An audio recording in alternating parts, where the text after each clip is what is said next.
I ran down the flight of stairs, reaching the second story at an unbelievable pace, eager to see what the commotion was all about. The stairwell was round, and the dizziness that ensued only lasted for a brief moment. That is, until I realized what was happening on the second story. A murder investigation.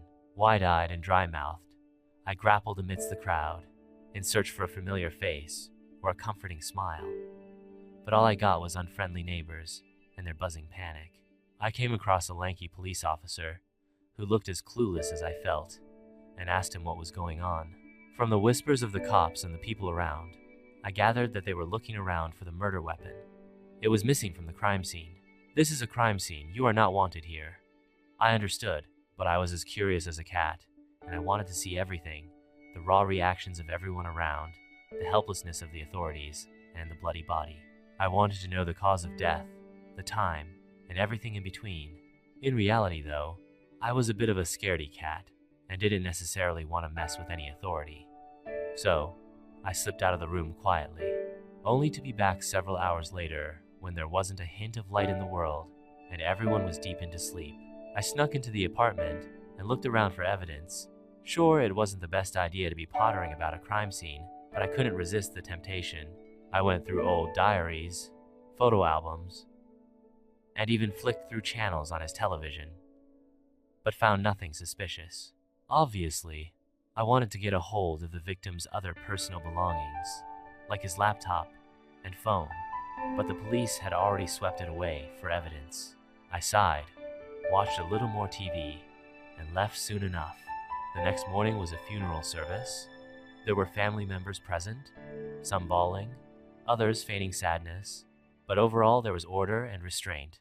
I shed a tear to fit in and decided to socialize with everyone to get to know the situation a little better. I came across an older woman, who I assumed to be the mother, and offered her my condolences. So sad that they didn't find any suspects yet. She shook her head while I added, "Such a terrible world we live in." The woman smiled and said, "The murderer will be caught soon." I nodded vigorously, extending my support to her. Too bad they have looked all over, but haven't found any leads on weapons of destruction.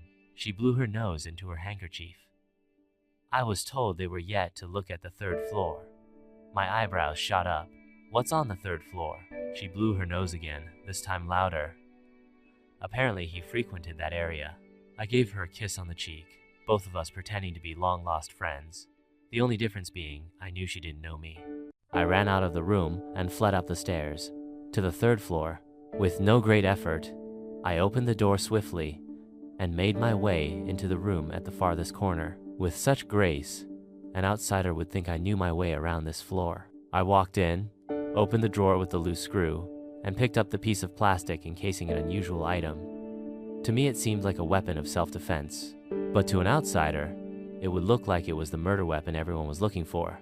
I scooped it up, walked out of the apartment, locked it behind me, took off my gloves, and took off. No one knew where it was, and now no one will ever know.